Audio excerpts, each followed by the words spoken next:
Thank you, Mr. Chairman, and Ranking Member Marshall for having today's hearing on the importance of America's forests. And I also want to thank our witnesses for appearing before the subcommittee and for your input on this issue. In particular, I want to thank Jim Nyman, who owns forest products facilities in Spearfish, South Dakota, creates a lot of jobs in our state. Thank you for being here, Jim. Good as always to see you.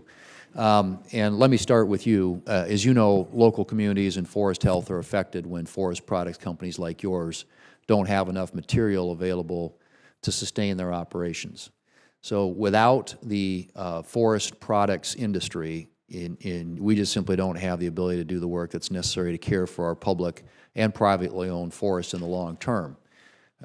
Question is, what factors are affecting the viability of your company and other forest products companies, and what can be done to improve operating conditions? Thank you, Senator Thune. I appreciate the question. It's really important for everybody to recognize that there's been a transition over the years.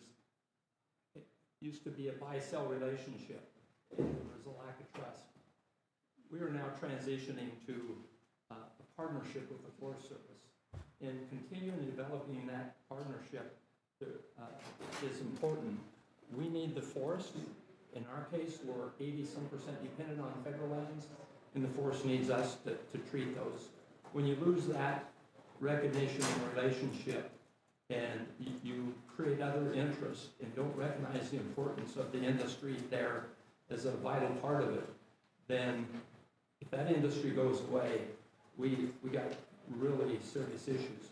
When a company gets down to 1 year under contract of volume, go to a bank and try to borrow money and see what your situation is. It's vital.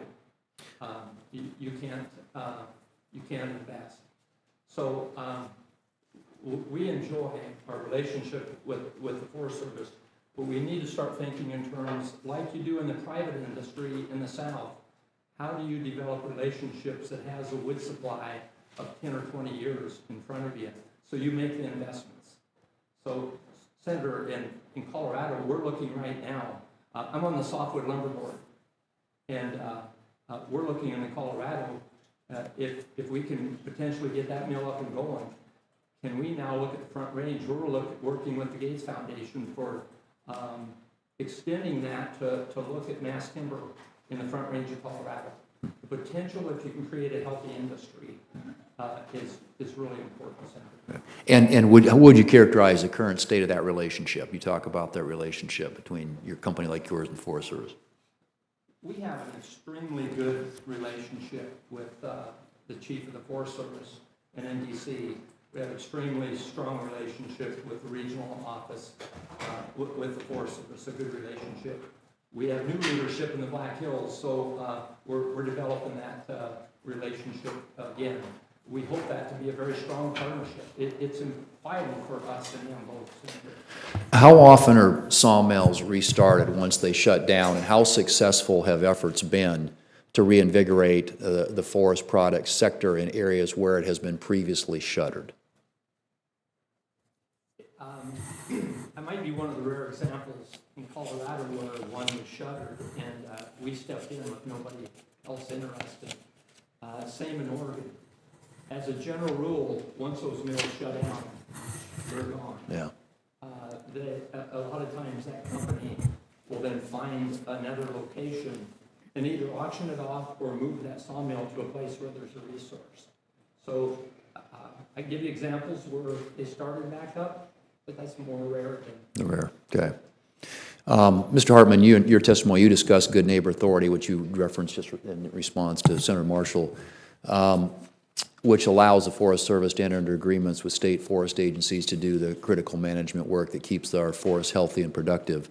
And you highlighted an issue with this Good Neighbor Authority in which states currently do not have the authority to carry out restoration services on non-federal lands, even if these lands are included in the Good Neighbor Agreement and essential to supporting the health of the adjacent national forests.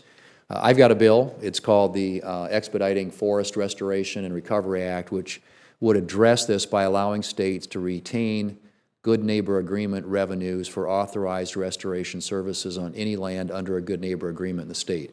Could you explain how, or explain this issue and how the good neighbor authority fix in my legislation would affect your ability to carry out restoration services? Thank you for that question, Senator.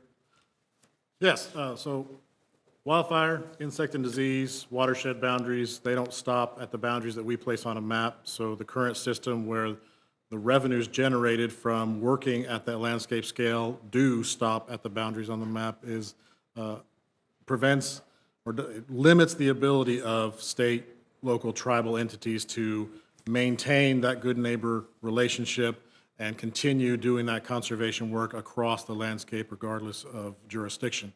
So that would certainly be a beneficial action to have those revenues maintained, not just at the federal level, but at the state, tribal, and local level as well, to make sure this work continues across the jurisdictional boundaries at the landscape scale. Okay. All right. Senator Thune, if I yeah, could just yeah, comment go ahead, on Jim. that real quick. In Black Hills, it's a unique forest with a lot of Forest Service holdings outside of the normal boundary of the forest that are set out aside. The state of Wyoming, the state of South Dakota, sometimes has the ability to get access to those and treat those under the Good Neighbor Authority, and has the ability to get access where the Forest Service might not due to past relationships or something. Good neighbor is extremely important to the success of the forest in the Black Hills, and it can help accelerate the program. Okay. Good, glad to hear it. My time's about up. Maybe I can have this one taken for the record. Mr. Palmer, I think you talked about some of the workforce issues, and I'm wondering if if you could speak to the labor challenges of helping to restore our forests, and whether you think additional seasonal labor would help. That's a debate we have around here on a regular basis. I'm sorry, it's Ms. Palmer. And it's something that I think we try to fix kind of on an annual basis, creating more visa authority particularly, and I've got a bill that sort of specifically addresses the need in the forest. But I'm like I said, my time's expired, but if you could perhaps respond to that for the record, and how we might do a better job of creating the workforce that's necessary, that we need to stay ahead of the challenge we've got out there, and certainly seasonal labor contributes to that. So thank you. Sure. So I'd appreciate the opportunity to follow up in written comments afterwards, just given the time. But I will say, for example, I spoke earlier about the prescribed fire activities that we do with our partners, state and federal, local partners, and we utilize seasonal crews to do that because a lot of prescribed firework is seasonal. And one of the things that we, there are challenges with that as well because folks need year-round jobs.